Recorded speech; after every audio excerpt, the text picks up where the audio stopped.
Coming up on this episode of Crime Family.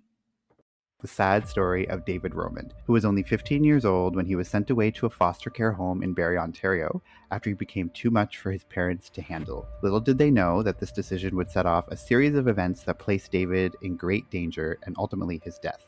What they didn't know at the time of the incident was that inside Jordan's bedroom, he kept a series of knives locked away from the children, and 2 of these knives had been stolen.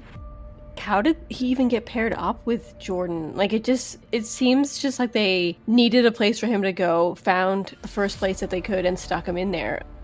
And also, why would all these people go through all this, have all these fake titles, have people on their website that don't even work for them? But I'm hoping that whatever the result is that there can be some accountability and some sort of form of justice.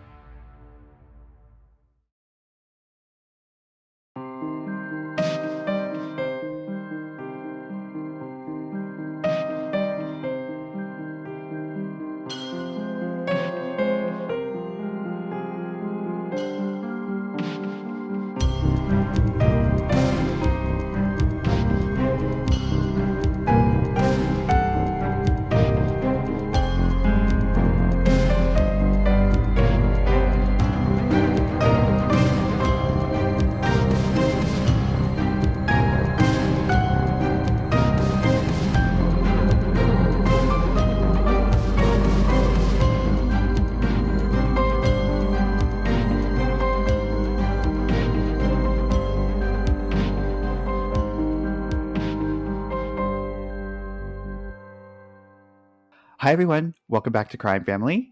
Before we start today's episode, I just want to let you know about our Patreon community. If you like the show and you want exclusive extras like ad-free content, bonus episodes, a private community to connect with us, free merch, and an exclusive new true crime series, Doc Talk, then consider becoming a patron. Doc Talk is like a book club for true crime documentaries. Each month, we'll select a new doc to watch and discuss it in full. We'll take your questions and discuss the topics you want. You have access to this exclusive new series at a Tier 3 membership, as well as all the other extras I mentioned. So join us on Patreon to continue the true crime conversation and build a community. By signing up today, you'll get automatic access to our bonus episodes, including one about Sarah Boone, known as the Suitcase Killer, one about the updates in the Adnan Syed case. Check out the show notes for the link to become a patron today, or go to patreon.com/crimefamilypodcast. Also, we've recently launched our exclusive merch store on Redbubble. We're so excited to have the official Crime Family logo and designs on everything from t-shirts to stickers to mugs to hats. So check out our merch store to help support the show at the link in the show notes. So on to today's episode. So it's just Katie and myself here for this episode today. Steph's not with us right now, but she will be back next week. And so for this episode, I'm going to be telling you about the sad story of David Roman, who was only 15 years old when he was sent away to a foster care home in Barrie, Ontario, after he became too much for his parents to handle. Little did they know that this decision would set off a series of events that placed David in great danger and ultimately his death. This is a story of how the system failed not just one, but 2 children, leading to disastrous and devastating consequences. So, Katie, did you know anything about the David Roman case at all? No, this is actually a new one for me. Yeah, it's one that I actually had heard about maybe a year or so ago, but I didn't really know too much detail about it. So it was really interesting to go in and look at all the details when I was doing my research, and it's really, really sad. David Roman was born to Elena and Antonio Roman, a pair of Russian immigrants who came to Canada before David was born. When David was just 2 years old, his parents divorced, but despite this, they still maintained an amicable relationship and were able to successfully co-parent. Other than his parents' divorce, not much is really known about David's life as a young child living in Richmond Hill, Ontario. We know that David loved online gaming and skateboarding. By all accounts, he seemed to be a pretty normal kid. However, he began to develop a habit of skipping school often. His mother, Elena, says that he would go to school more for socializing than to learn. And by the 9th grade, it got to the point where she would drop him off in the morning at the front doors of the school, and then he'd walk right out the back doors right after. His best friend, Amar Begal, says to CBC's The Fifth Estate that David was a very smart person and that if he applied himself, he could be better than most students, but he just was not interested in attending school. Like many teenagers, David began experimenting with marijuana in his freshman year of high school, which to me seems very benign and very normal for a teenager of his age, but for his parents, this was something that was very troubling and unacceptable. His mother explains to The Fifth Estate that this was troubling for her and David's father. And she says that she had tried to reach out for support, but as a last-ditch effort, she called Child Services for advice on what to do. She says, quote, "I called Child Services and I asked them for help because they must know how to deal with children who have issues. But in my mind, it was my last hope." End quote. The Toronto Star reports that Elena was dealing with her own cancer treatments at the time, and she had a lot of ongoing health issues, which could explain why she felt that she could not support David the way that he needed and felt that this was the best solution. So I think under regular circumstances, you might say that, he's just smoking a little bit of pot, he's skipping school. These are very minor issues in the grand scheme of things, something that could be easily fixed. But I think when you have that added context of, she's going through cancer treatment, she's separated from his father, it's just her and David in the home. It's something that, like, even this minor issue at that time was just something that felt so big and felt like it was something that was out of her control. So she wanted to reach out for support, and Child Services was her last resort. Under advisement from the Children's Aid Society, she agreed to voluntarily put David into a foster home. The first one that he was sent to was found to not be a great fit for his needs, so he was sent to a second one soon after. And this is when David was sent to a foster home run by Expanding Horizons Family Services, Inc. in Barrie, Ontario. So Barrie is about an hour's drive away from Richmond Hill, which is where David and his family were living. And David's parents kept their custodial rights, but hoped that David could find some support and guidance in this new environment. Expanding Horizons website claimed that they could work with children on behavioral management, emotional regulation, cognitive skill development, communication, coping skills, social and interpersonal relationships, daily living, and transitional services and support. David's parents really had no reason to think that this place was anything but beneficial for him, a way to give him some extra support so that he could develop and get back onto the right track. On paper, it seemed like that is exactly what this place was meant to do. However, not all was as it seemed at Expanding Horizons. To start things off, David's parents were led to believe that David would be living in the home with an appropriate and experienced foster parent. But in reality, the foster parent was a 24-year-old named Jordan Calver, who had absolutely no experience working with children or with any of those skills that Expanding Horizons brags about on its website. Jordan was a young and somewhat naive man who was meant to be a father figure to not only David, but 3 other kids who were living in the home at the time, which is just not at all an ideal situation for anybody. Jordan was only 23 years old when he got the job as a foster parent, but was 24 when David began living in the home. So what do you think about that, just right out the gate? Because that's one of the first things that comes up in this story that is just off and doesn't seem quite right. So what do you think about this 24-year-old with no experience being responsible for 4 foster children? Yeah, okay, so what stood out to me, first of all, would be why would he want that responsibility? I guess maybe because he's going to get money. Maybe he sees it as an easy way to get money. Also, how did he get clearance to be allowed to take that many kids, and especially being that young, like a kid that's as old as David? Because, I mean, their age difference is what, like 9 years? It doesn't seem like this person would have enough experience to be able to, deal with something like that. He's more like a brother, like an older brother, than a father figure for sure. Yeah, that's a good point. The age difference is very minimal, like you said, 9 years, which seems crazy. And yeah, maybe he did think it was just a way to get some easy money or something like that, but it wasn't going to be easy money based on what I go into a little bit later. You also kind of asked, like, how did he end up getting cleared to do this job? And I just kind of want to read out a job posting that was made by Expanding Horizons. And this is shared on an episode of The Fifth Estate on this case. So the job posting ad reads, quote, "Foster parents and support workers needed in your community. We are a human services agency that provides direct services to children and youth in care. Our agency is currently seeking foster parents and support workers to join our caring team.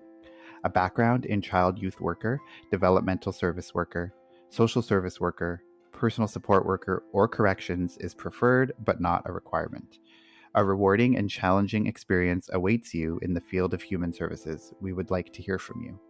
Just from that, you can tell that you didn't need to have any qualifications. They would prefer qualifications, but if you didn't, that was okay. If someone doesn't have the qualifications that you would require, then maybe you would say, okay, maybe if they go through some more rigorous training, maybe if they can prove that they can actually take on this responsibility, then we would allow them to do this even if they don't have the experience. To me, it feels like this is one of the most important jobs you can give somebody, to look after kids and help raise them, yet it doesn't really matter what your experiences are or, your background. It's just like, as long as you can keep them in your house, it's basically what they want. Yeah. I just kind of can't get over the fact that, these are vulnerable children. If you're in the foster care system, you are going to be vulnerable. You might have some special needs. You need extra support. So the fact that they're even allowing people without the experience, without the certification, you'd think that would be the bare minimum, that you would just have to be certified for that kind of job. Yeah, and also to have multiple kids, like, maybe having one kid to look after, like, that would be your sole focus, but having more than one, especially at his young age with no experience, definitely seems super neglectful on their part. Yeah, definitely. And so Jordan was an aspiring chef and had no professional training in foster parenting or the like. He claims that the only training he received was a few days at the public library reading books on related topics. And he also claims that he was promised by Expanding Horizons that there would be no foster kids in the home who had violent histories. And he says that when he would ask questions to the managers at Expanding Horizons, they would refer him to Google to look up behavioral solutions to the problems. So things that many people must receive professional training in and certification in, he was expected to be able to just do a quick Google search and get the same answers from that. So, it kind of seems like now Jordan, I was thinking at first like he was a sketchy guy. Maybe he is, but it seems like he was at least trying to have some good intentions and be prepared for this, while the company was just like, figure it out for yourself. Here's a bunch of kids. From doing all the research and kind of looking into this case, like, I never got the vibe, or I never got the sense that Jordan was like a sketchy person or that he had ill intentions. Like, I do honestly believe that he was young. He didn't really know what he was getting into. He thought, oh, this might be, it's just, the only thing I can think of is like, he was an aspiring chef. So this isn't even something that's connected. I was thinking, okay, maybe if he was trying to get into that sort of industry, like into social services, you might think, okay, this is a good job to have to get into that. But he wasn't even going down that path. So it's a little weird, but I never did get the sense that he was like, had ill intent or that he was kind of sketchy. I think he was legitimately trying to do the right thing, but just was too naive to really know what the responsibility was going to be. So that's kind of the sense I got. So the supposed rules in the foster home were very few and far between. So the rules were basically no smoking pot on property, take turns taking out the garbage, and obey the curfew, which Jordan set. Basically, these four children, there was four in the home, so they were kind of, didn't have a lot of rules, and they didn't have a lot of supervision, of course, just this one 24-year-old. So already David was stepping into a situation that was certainly not ideal for him. David would go home on the weekends, but then he would have to return to Barrie during the week. And his mother says that David would always want to stay at home longer, and he would kind of make excuses for why he had to stay home a little longer or why he should stay an extra day. So from that, it's kind of clear to see that he didn't really like the situation he was living in. I think, his mother was probably thinking, who would like to live? No one wants to live in a foster home. So she thought, yeah, he was kind of protesting it, or he was kind of didn't want to go back, but she kind of just, I think she probably just chalked that up to, oh, like he's just rebelling. He doesn't want to go there because it's not home. But I don't think she thought that he didn't want to go there because of the situation necessarily in that particular home. I just think she didn't think that he liked the situation in general. Around the same time that David arrived in the foster home, James also arrived at the home, and James's real name and identity is protected under the Youth Criminal Justice Act. So they call him James in the Fifth Estate episode. So I'm just going to call him James for this episode. So I don't know what his real name is, but he arrived at the home in December 2018, and he was just 14 years old. So this was around the same time as David arrived. James had been in the foster care system for only a few months before this.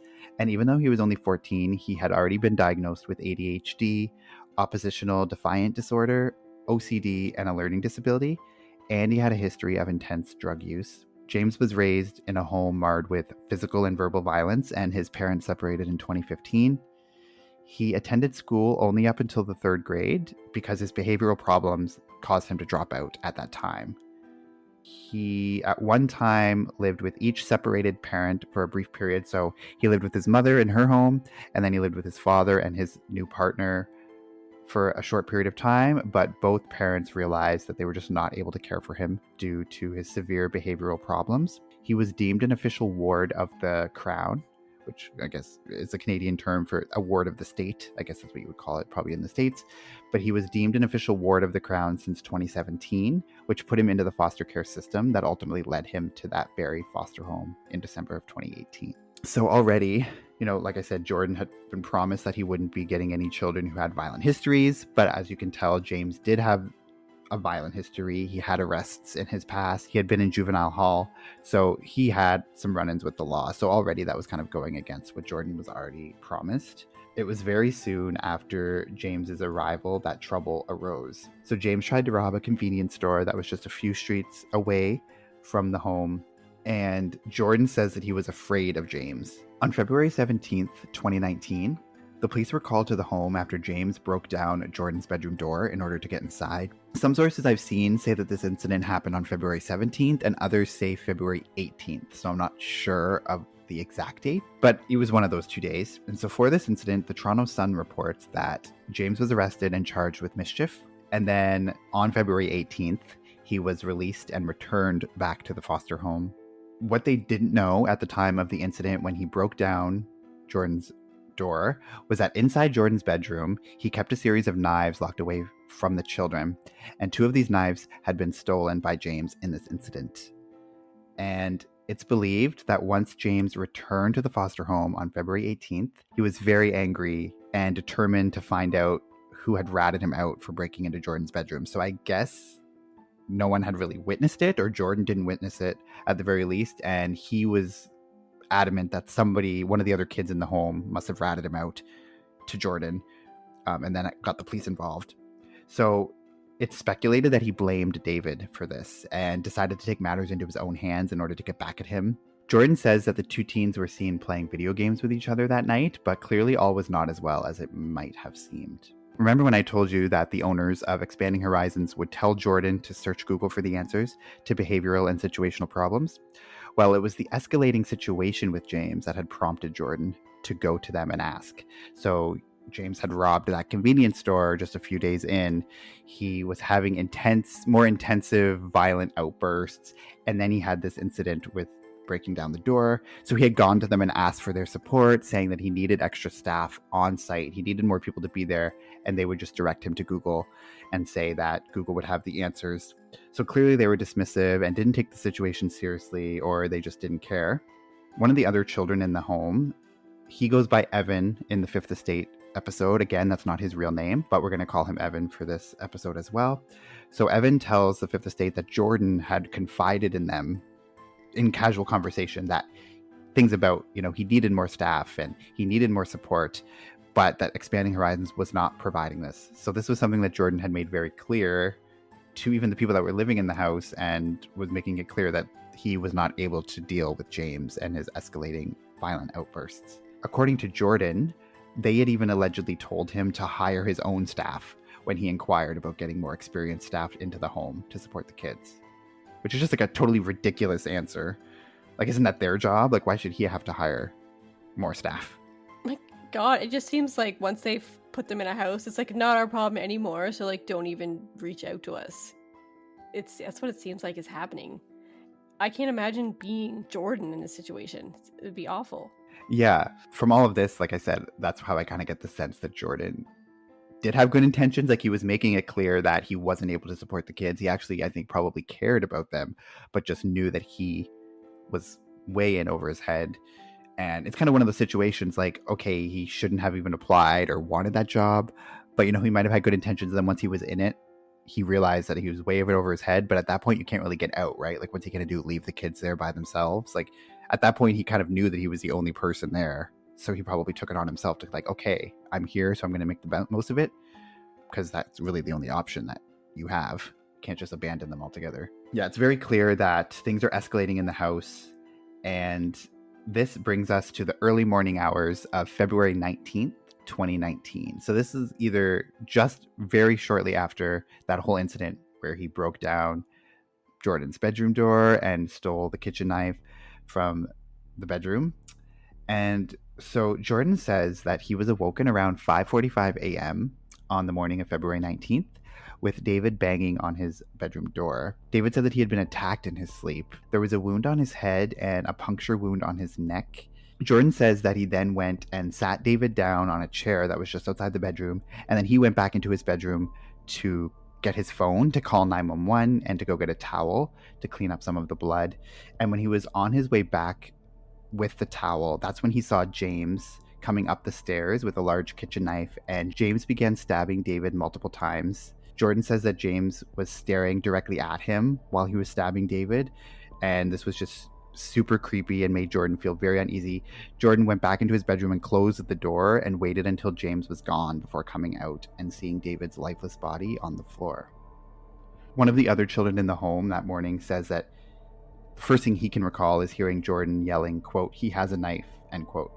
He then recalls seeing James stabbing David in the neck multiple times. He says that there was blood everywhere on the walls, on the floor, and on the bedroom door. And he remembers screaming out to James, like, "What are you doing?" And then one of the other children that was living there went out of his bedroom window and onto the roof. And when he got up onto the roof a few minutes later, that's when he could see James leaving the house, taking off down the driveway, and then began running down the street just a few minutes later. So in all the chaos that took place inside that home that morning, David had been stabbed a total of 20 times by James, and he was said to be saying, quote, "Please help me," end quote, in his final moments. When paramedics arrived on the scene, David still had the knife in his neck. An agreed statement of facts that was read out in court later says that Jordan, quote, "found Roman in a large pool of blood with a large blade sticking out of both sides of his neck. The handle had broken off, and it was found on the floor. Roman was gasping for breath. Paramedics rushed him to Royal Victoria Regional Health Center, but he was pronounced deceased at 6:31 a.m., end quote. After David's death, James was quickly apprehended by police and was charged with first-degree murder, and a province-wide investigation was immediately launched into Expanding Horizons and their business practices. Just an incredibly sad scene, incredibly violent, incredibly unprovoked, seemingly. We don't really know or have any concrete information about what could have provoked this attack, especially at 5:45 in the morning.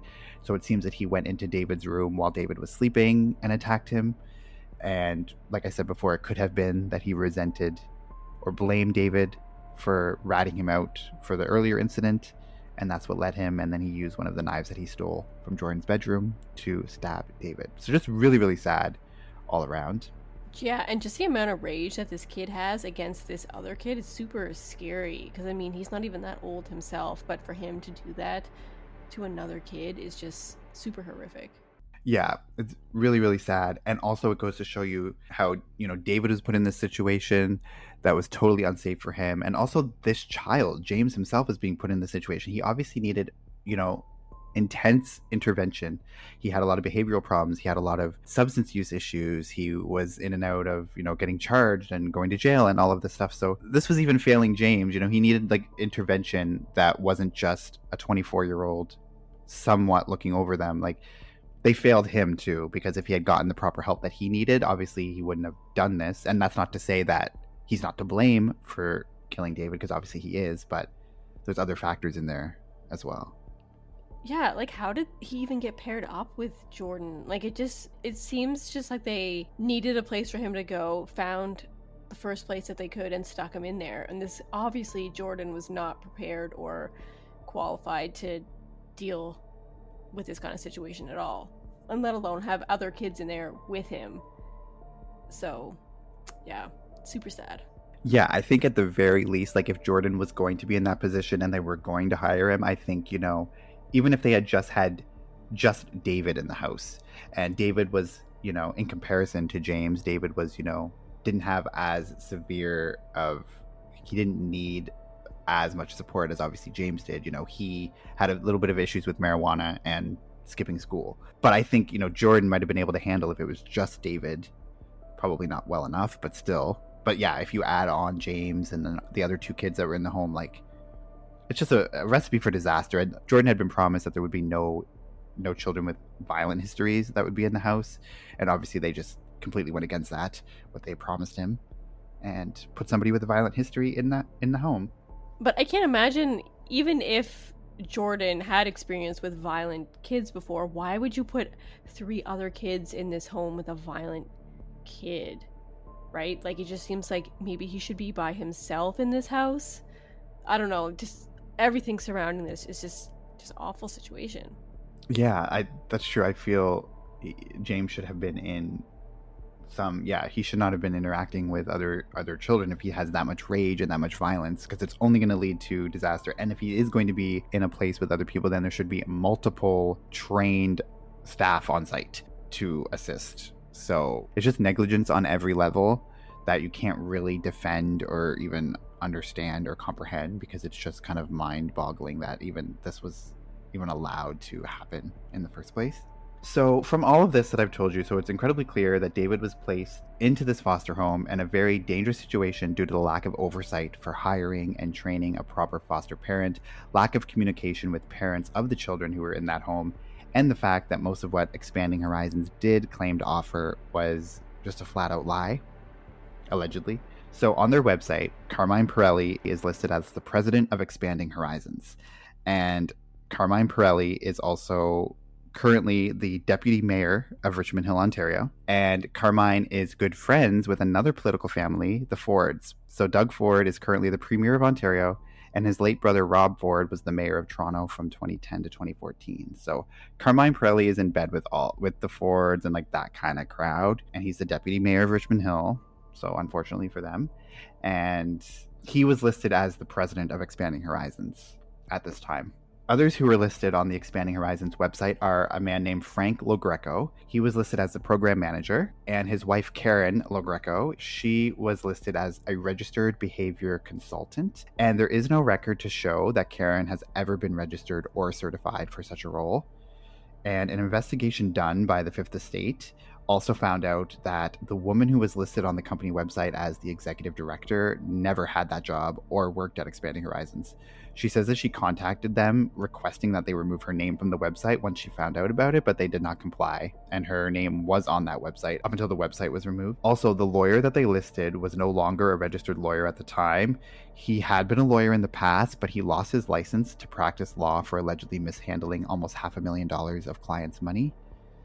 And also, the named licensed psychiatric consultant that they put on their website did not have those credentials either. So basically it looks like one big scam, allegedly, or looks like it anyway to me, being run by maybe Carmine Pirelli and some other shady folks. So if you think this is bad enough, so to make the whole thing even worse, so Expanding Horizons is like the company name and they own a bunch of foster homes. So this one in Barrie that David was at was just one of the homes that they operate. And so to make matters worse, Expanding Horizons had to apply to renew their foster care license only 8 months after David had died in their care. And this request was approved by the government of Ontario.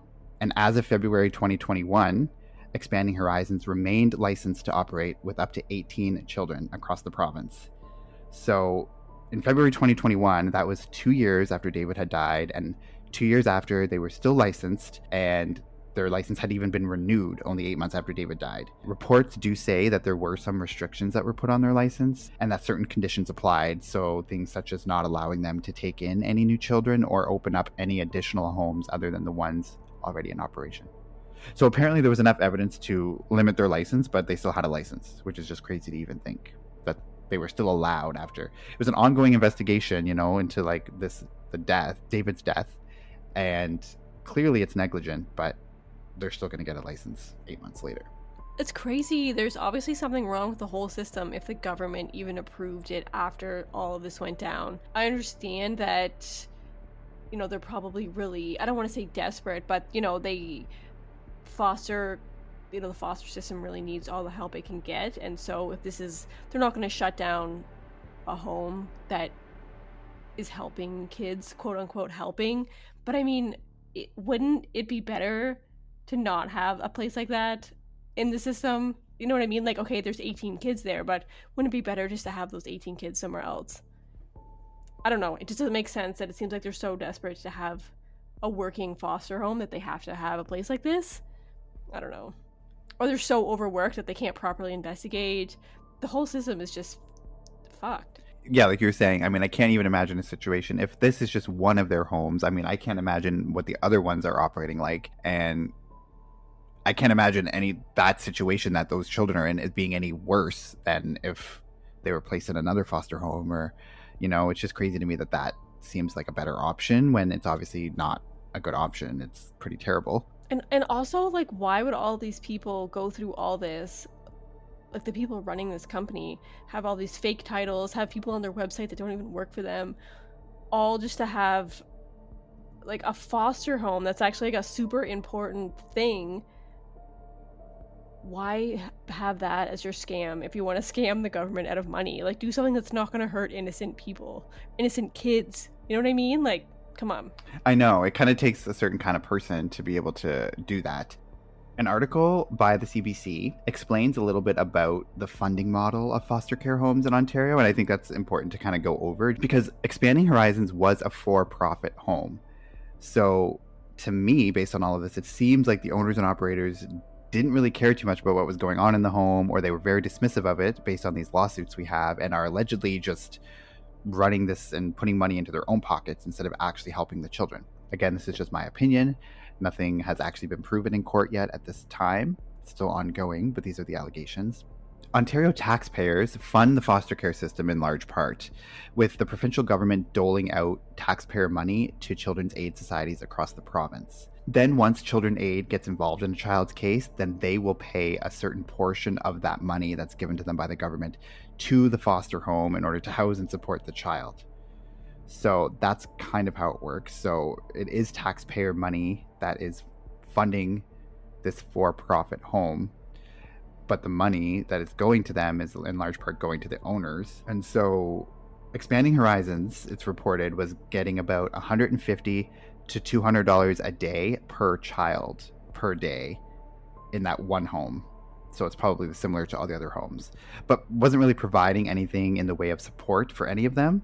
So if there had been any amount of oversight and auditing of these foster homes, it would have been made clear that it's not a proper environment for a child, especially a child with complex needs and behavioral issues. So additionally, the private foster homes can apply for licensing, and in order to apply, they just have to fill out these application forms, but they can claim all this expertise on these forms, but there's very little action or oversight that's taken in order to provide proof for these claims. Or at least that's what happened in this case. So, they're filling out an application form to get licensed, and all they have to say, yes, we have a registered psychologist on site. Yes, we have all these people on site, but no one actually checks in to see if these are actually true. So anyone can really put anything down on these forms to get their license. And if anyone had done any amount of digging, they would have noticed that the credentials of the staff were completely bogus and that they were not at all equipped to handle the situation.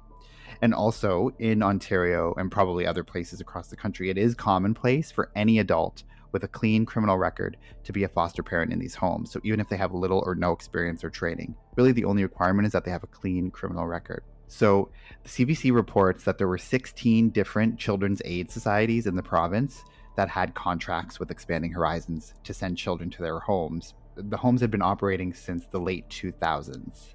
So if you think about it, let's just say Expanding Horizons has 50 children in their care on any given day across the province. I don't know if that's a real number. I don't know if it's less or more. But let's just say 50. And they're making anywhere from $150 to $200 a day per child. I did the math. That's $7,500 to $10,000 a day, or between $2.7 and $3.6 million a year. But the CBC reports that Expanding Horizon was also given money by CAS in order to run staff-run group homes as well. So the group homes have a much higher capacity rate. So these group homes, along with these other smaller homes, come together to bring their total revenue up to above $200 million a year. So the people who are running Expanding Horizons were making $200 million a year. Jesus. Maybe it was one of those things where it started out as legit and they did want to help, but then they saw how much money they could make if they exploited it. And so that's, greed kind of took them down. Yeah, and it just based on all these loopholes and all of this lack of oversight, it seems like it's a system that could be very easily exploited because there's not much in place to really prevent that sort of thing, or apparently Yeah, they don't even check out their so-called professionals on site. Like, you'd think you'd need proof of that before you'd be like, yeah, here's a bunch of money. Yeah, exactly. Crazy. You think it would be a very intensive auditing process and, checking every little thing, making sure all the credentials of all of your staff are right. Because, like I said, anyone can just claim anything on these applications. And that's really the end of it. No questions asked, apparently. So, and just to be clear, Expanding Horizons is not the only foster home company in Ontario or even in Canada that operates like this. There are many, many for-profit foster home companies in Canada, so this is just one example of them. And I can't really speak to how those other ones operate and like if it's a similar model, but this is just what Expanding Horizons, how they were doing business, allegedly. So in the aftermath of David's murder, James was charged with first-degree murder and he pled guilty to the charges. He was tried as a youth and was ultimately sentenced to a maximum of 10 years in prison, with only 6 of those served behind bars and 4 with conditional supervision in the community. The Toronto Star reports that Jordan Calver has filed lawsuits against, quote, Expanding Horizons and its operators, as well as the Hamilton Children's Aid Society, its workers, and the accused boy for $11 million. He says he has suffered long-lasting trauma resulting from his experience and witnessing the attack. He has also launched a $6 million lawsuit against the Ontario government, represented by the Minister of Children, Community, and Social Services. In that suit, he charges that had the provincial government followed its own policies, directives, and guidelines, the group home's license would have been revoked prior to David's death.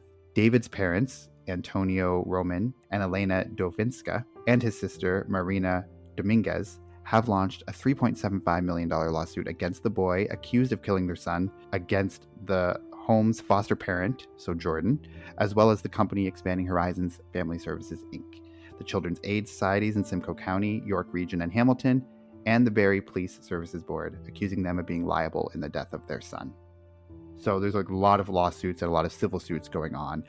One thing I found interesting was that David's parents were filing a lawsuit against Jordan. Do you think that? I was kind of surprised to see that because I can't really see. I mean, yes, he was naive and shouldn't have been in that situation, but I don't really think he should be thrown into that lawsuit. It's definitely Expanding Horizons' fault and the government and the ministry and all of that. I can't really see why they would throw Jordan in with that lawsuit, but I guess, I don't know. I mean, I can kind of see where they're coming from. They're definitely mourning, and they feel like he was supposed to be the responsible adult looking after the kids, which he wasn't able to do. So I can kind of see where they're coming from. But yeah, also I feel that Jordan, like you said, got in over his head. He asked for help multiple times. He wasn't given any help, any support at all. And so I feel like, it wasn't really anything that he had done wrong to encourage the situation at all. So it's unfortunate. David's family, they're, suing many of the people involved, and Jordan's also suing many of the people involved. So a lot of these lawsuits are still ongoing. So, and like I said before, none of these have been proven. None of the allegations have been proven in court yet. Carmine Pirelli, so he is listed in the lawsuit, and he is, one of the ones being sued, obviously, because he's the basically owner and the operator of Expanding Horizons, or one of them anyway. And so he released a statement, and his statement says, quote, "This is nothing more than my political opponents using an unfortunate issue to start a whisper campaign filled with innuendos and misinformation. While some partisan residents who choose to engage in US-style negative campaigning are entitled to their opinion, the fact is that I have never been charged, let alone convicted, of doing anything wrong, and to suggest otherwise would be false and without foundation." End quote. So that's kind of what he has to say on the matter. So a lot of this is still ongoing. We don't really know what the results of these lawsuits are going to be, but I'm hoping that whatever the result is that there can be some accountability and some sort of form of justice. I know it won't bring David back, but for his family, I hope that the result is what they need and what they're hoping to get from it. Yeah, and I also hope it prompts like a more rigorous standard for these kinds of companies and these kind of homes in Canada, like foster homes, because obviously, what we're dealing with now is definitely below the standard of care that is needed for a lot of these kids out there. So hopefully something good can come out of this tragedy in that sense. Yeah, and like I said, at the start, like this is the story of how the system really did fail two children.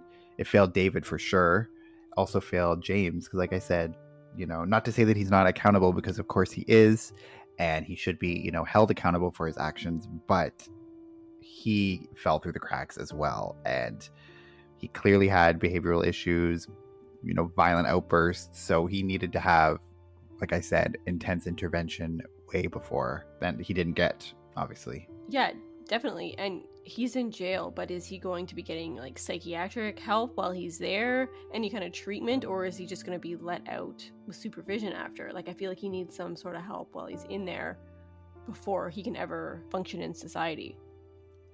Yeah, that's the thing. I feel like he's not going to get to the root of any of those issues while he's sitting in prison, because we all know the prison system isn't going to do that. So yes, he has the 10 years, which 6 is behind bars. He was tried as a youth, because that's why he only got 10. Otherwise, it probably would have been way longer, of course, because it was first degree murder. But he was tried as a youth, so that's why he only got the 10 years, which was the maximum for that age and that crime. And yeah, so I just fear what's going to happen. He's going to get out of prison, but like, what support has he gotten in there? What support is he going to receive once he's out? Because these problems don't just go away. You're not just going to miraculously one day just stop, having your behavioral issues, and it's only going to get harder as you get older. I feel it's just sad that it's going to be like a continuous cycle, and who knows, what else he could do once he's out. Well, yeah, I feel like it's going to get worse in there if he doesn't get any help and doesn't like face his problems. It's just gonna all build up inside of him. Once he gets out, now he's gonna have like contacts, like he knows people that were in prison and he knows actual criminals, so he's gonna go on to just have even a worse criminal life and hurt more people potentially. So it's definitely not helping at all, just being in prison for 6 years. Yeah, and so I don't really see how, like, it's such a complex issue, because I don't really see how, like, nothing is going to bring David back, of course, but even him being in prison, it's just gonna, like you said, it's gonna be, all this stuff is gonna be perpetuated. It's gonna get worse and worse and worse. And then if he's released, he could be putting other people at risk, or he's putting himself at risk because he's not getting that support. And then all of the people who caused this to happen, like Expanding Horizons, and all of the people who are involved in that, and the ministry and the government and the children's aid societies, like all of those people, I feel like if they're not held to account, like, what is going to be the result of this? Like, is this going to happen again? Or it probably has happened again, because until they really, feel the pain, or until they really, have some sort of consequences, and that's why I'm hoping for these lawsuits. Like, I'm really hoping that something can come out of them. But even if they do get the result they want, it's just like, what is justice really? Like, it's just money at the end of the day. Like, money can't bring David back.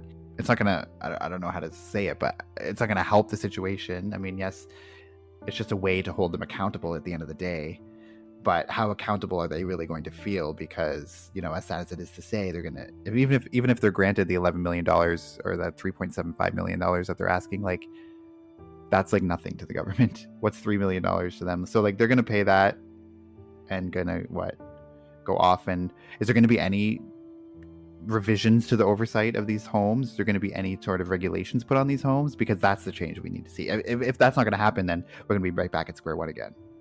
So yeah, and hopefully, what's the name of the place? New Horizons? Expanding Horizons. Oh, Expanding Horizons. Yeah, hopefully they get shut down, and maybe they're and they're gonna get sued. Hopefully they're gonna have to pay out a lot of money, and unfortunately that's where you gotta hit a lot of people. That's where it hurts, is their wallets, right? So maybe even if they shut down, I feel like these are the kind of people that are gonna kind of start something else up that's not gonna be the good or any good for anybody but themselves. So yeah, like you said, it really, really, where is the justice in this? Yeah, and as of February of 2021, they were still operating. I looked on Google. It doesn't seem like they're open anymore. Like, their website was taken down. So I haven't really been able to find anything online that says that they're still in operation. I just know as of February 2021, which is when that Fifth Estate episode came out, they were. But it's now been almost 2 years since even that. So with these ongoing lawsuits and stuff, like, there is a chance that they're not operating anymore. But I haven't really gotten any clear answers on that. It just doesn't seem to be operating. There's no website. And there's nothing online that I could see, but definitely not a good look for them anyway. No, definitely not. And I guess what is stopping them from just starting a new company under a new name and just doing very similar things? Yeah, because if all the people who were listed, like if that Carmine Pirelli, like if he ends up, getting cleared, whatever, like he doesn't have a record. So if he goes to apply for another thing for another foster care center or something in the future, like is there going to be any oversight to say like, oh no, he can't? Like if he has no record, it's not, you know what I mean? Like if he's cleared of any wrongdoing, then there's going to be just have the ability to do it again. Yeah, that's true. And even if someone that's looking at the application like recognizes the name or something, it's not like they have any leg to stand on to deny him that, right? Because there's no legal reason why. So it's almost like they'd be forced to grant him acceptance or whatever. So, yeah. Yeah, and like, yeah, you can't just deny someone because you heard of a case and you don't like him. Like, there's no charges, right? Like you said, there's no legal recourse. You would have to do it. So there would be nothing really to stop him or others from doing it again. So I don't know.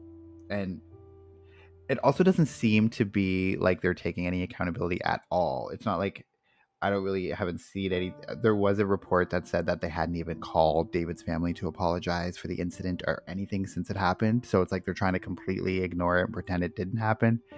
But this is all alleged. So I don't know. It's hard in some of these cases to know like what's exactly true and what isn't. And because all of this court stuff is still ongoing, like all of these are just allegations at this point in terms of like their negligence and all of this stuff that they said to Jordan and how they didn't support him. So I just want to put that disclaimer out there that everything we've said in this is alleged, and when we're talking about expanding horizons and Carmine Pirelli, it's all our opinion. So I just want to say that. Yeah, and because like the lawsuits are still ongoing, probably him apologizing or taking any blame, would obviously look bad for his case. So maybe they're just gonna wait until everything's over before he actually does apologize, if he ever does. And he's friends with Doug Ford and the Ford family, which kind of, he rolls with that kind of crowd. So I mean, whatever. So we know where his morals are. Yeah, exactly. Take it for what it's worth. And I don't. Yeah, take it for what it's worth that he's, who he says he is. I mean, that's the people that he's palling around with. I don't really know if that is a good look on your character, but yeah. So it's just really sad. And I also feel really bad for, of course, David's family and David's parents and his mother. She says in the Fifth Estate episode, of course, that she regrets that decision to call Children's Aid for support and getting that whole ball rolling on that. Obviously, knowing what she knows now, she never would have done that. But she was also just a little bit naive as well and didn't quite know how bad it was. And she thought, because you're never going to do anything to intentionally harm your child. So she really did think that was going to be the best thing for him. So if she knew that it was going to be very not good for him, obviously she wouldn't have done it. Yeah, it's super sad because obviously it seems like she was a really good mom and she was just trying to do the best thing for her kid to try and, help out his life. And unfortunately, it just really went the wrong way. So I definitely feel for the family. Yeah. So it's just a really sad case. So yeah, that does it for this episode of Crime Family. If you like the show, you can follow us on all the social medias. Crime Family Podcast on Instagram, Crime Family Pod 1 on Twitter, and Facebook is Crime Family Podcast. You can also check out our website, crimefamilypodcast.ca. And if you want, you can send us case suggestions. We are always open to hearing your suggestions. You can send us an email at crimefamilypodcast@gmail.com, or you can send us a message through our website as well, or DM us on any social media. And like I said at the beginning, if you're a fan of the show and you want exclusive content that you can't get anywhere else, definitely join us on Patreon at tiers 1, 2, and 3. There's exclusive benefits for everyone who joins. And also check out our merch store on Redbubble. We'll put the link to both the Patreon and the merch store in the show notes so that you can click those and get some Crime Family swag. So thank you for joining us. We hope you've enjoyed this episode, and we'll be back next week with another episode. Thanks so much. Take care. Bye.